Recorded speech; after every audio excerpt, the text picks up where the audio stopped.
from Kalinga University, Raipur, the capital of the Central Indian state of Chhattisgarh.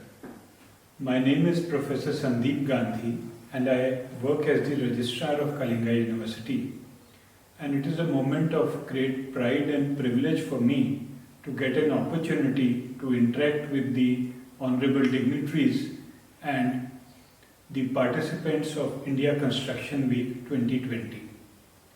When CIDC contacted me and gave me the responsibility of heading the state academic group for ISW 2020 for the state of Chhattisgarh, then I came to know and I realized the immensity of this particular event.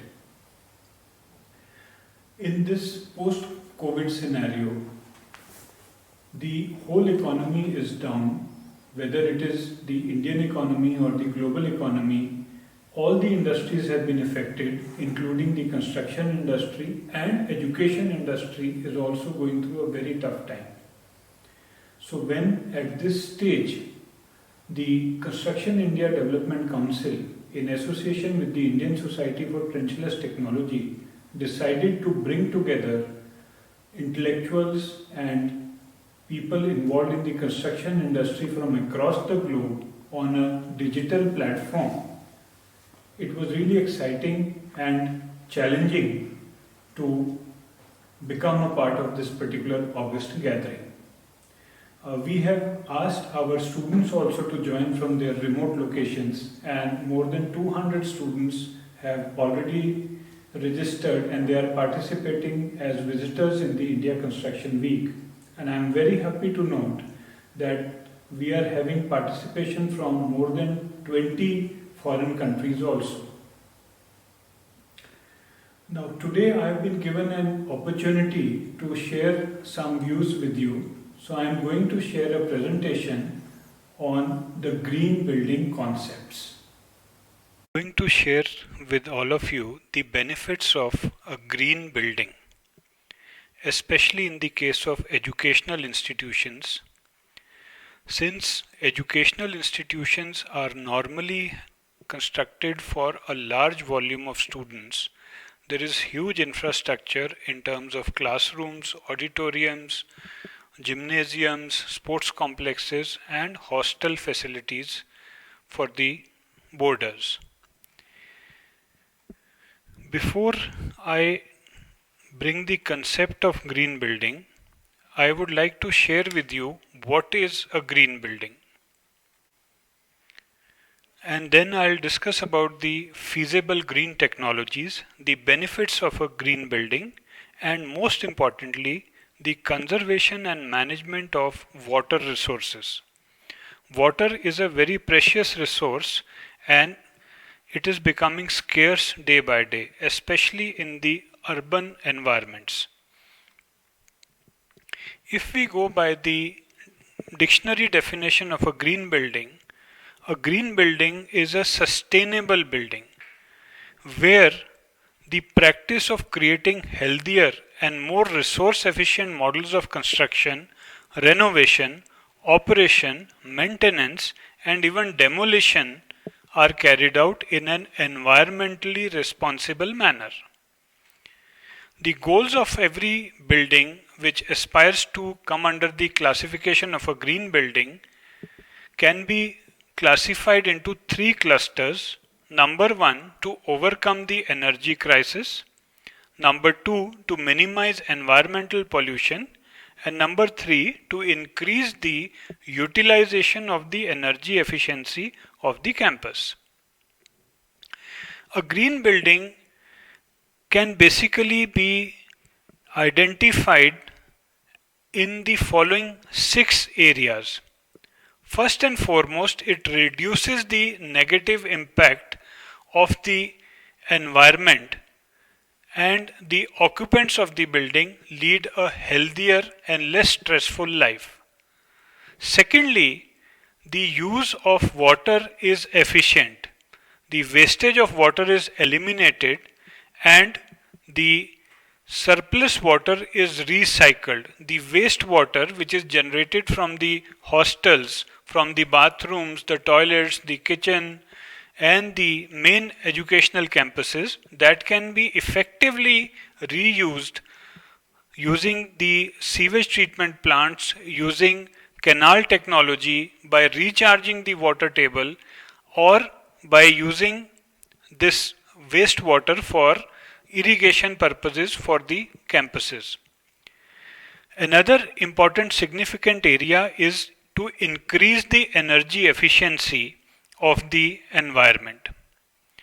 This invariably leads to extending the lifespan of all the natural resources, whether it is generation of electricity using coal or any other form of fossil fuel. The human comfort of getting a better lifestyle, of a high quality lifestyle, also increases by a green building, and it is also responsible and helpful in increasing the safety and productivity of the occupants of that particular building. Usage of energy efficient processes can lead to up to 60% saving in the energy usage of a campus. Similarly, recycling of water, recharging the water table through rainwater harvesting can increase the efficiency of that particular campus and bring down the wastage of water by up to 55%. The solid waste which is generated either through the office waste or the waste which is generated in the washrooms and toilets of the campus, that can also be utilized by installing incinerators, reducing the carbon emission of the campus, and the waste from the toilets can be used through sewage treatment plants by converting it to biofertilizer and manure, which can be effectively used for greening the campus and using it in the lawns and gardens of the campus.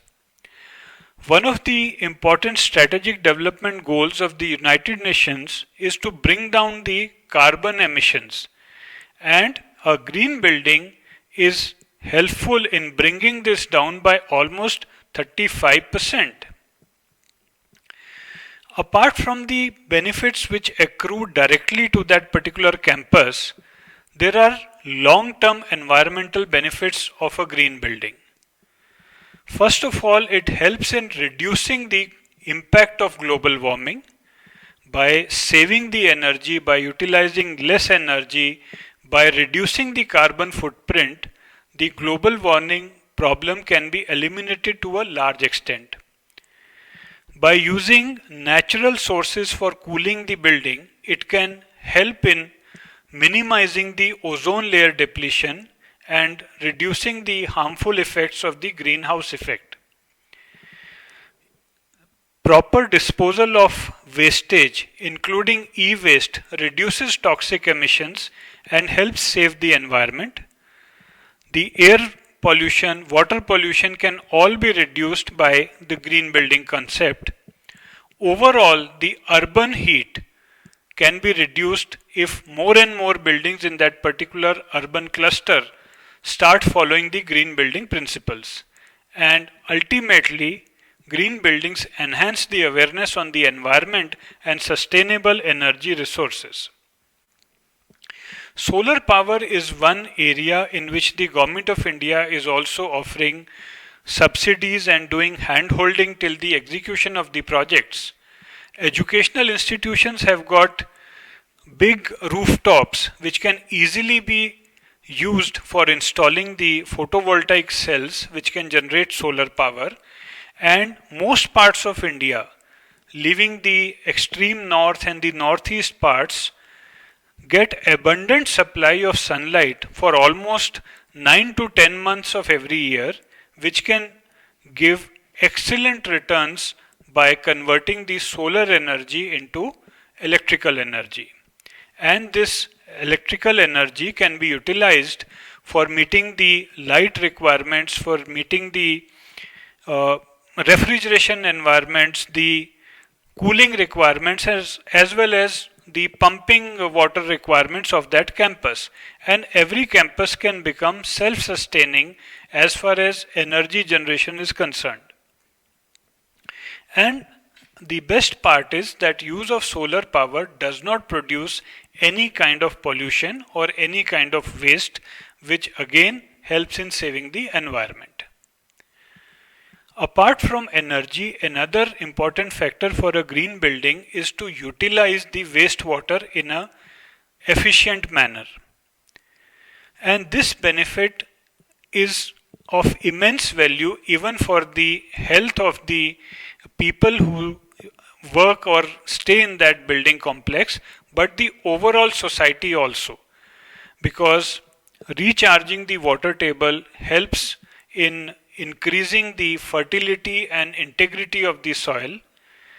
This is a very cost effective method and saves a lot of investment on getting water from outside for meeting the irrigation usage of the campus. It is a very sustainable way of treating the water. The wastewater from toilets, from kitchens, from the hostel laundry can be easily utilized in a recycled manner for gardening purposes of the lawns and campuses. And it also immensely helps in conservation of the natural resources of water.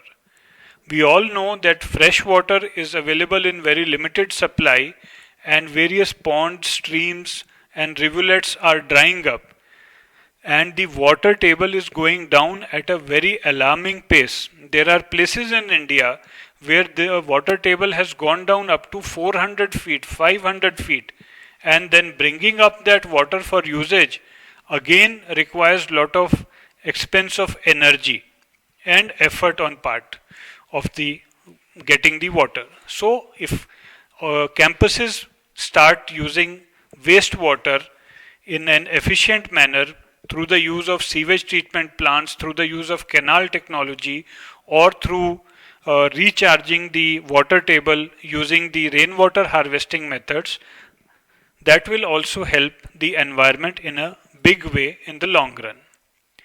Another very significant but sadly a neglected area is the proper utilization and management of electronic waste. In educational institutions, lot of e-waste is generated.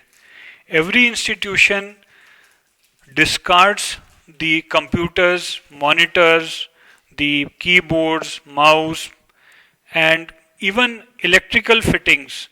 They are also having very harmful effect for the environment, because all these electrical and electronic equipments, they contain deadly contaminants like lead, cadmium, beryllium, which are very detrimental to the environment.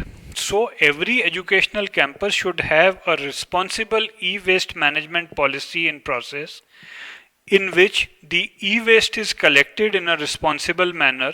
It is transported to a e-waste disposal unit. It is segregated, dismantled, and then recycled.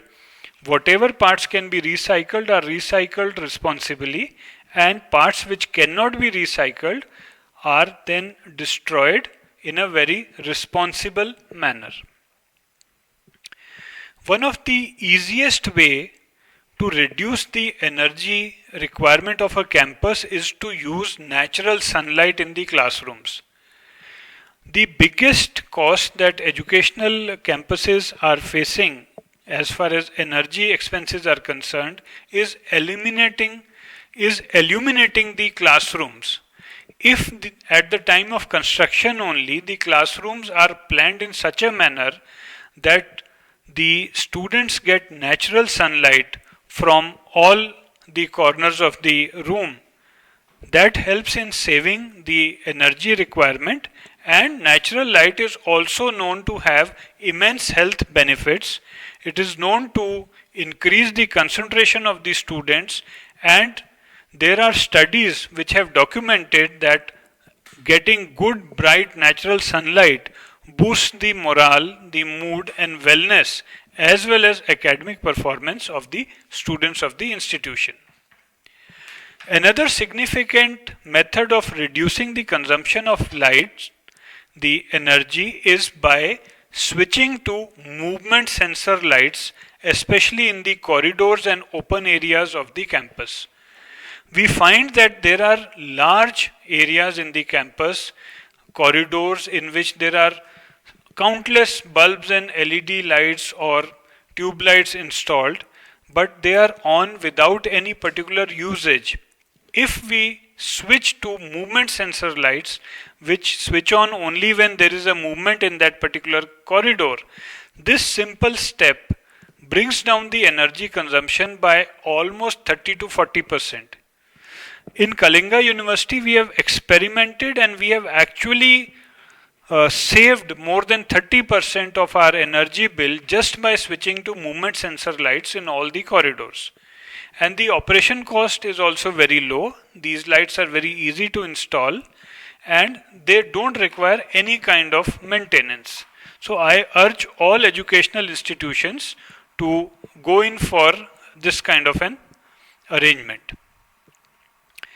Now all these efforts need to be standardized.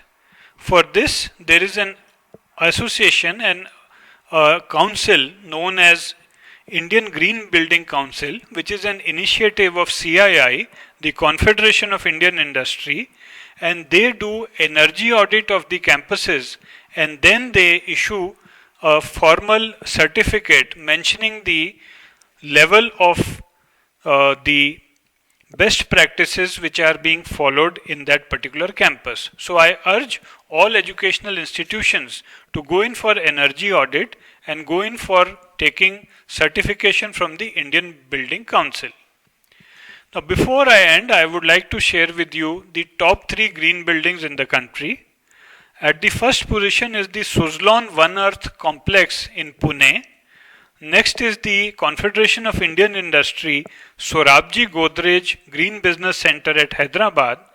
And at third position is the ITC Maurya Hotel in New Delhi. Just to summarize, the benefits of green building are immense. Green buildings improve the health and well-being of the people. They help in saving the energy. They are cheaper to run in the long run. Creating green infrastructure creates jobs and boosts the economy, which is an integral part of this conference also, and what the whole world is facing at the particular point of time. Green buildings are also innovative. They contribute to having climate resilient infrastructure. They are the fabric of sustainable communities and they use the resources in a very efficient manner by producing very few emissions and helping in combating the climate change. Green buildings also improve the biodiversity, save water resources and help to protect the forests. Through green buildings, we can look forward to create strong global partnerships, which is one of the objectives of this India Construction Week. Before I end, I would like to extend my sincere thanks to Construction India Development Council and the Society for Trenchless Technology for giving me this opportunity to interact with all of you. Thank you very much.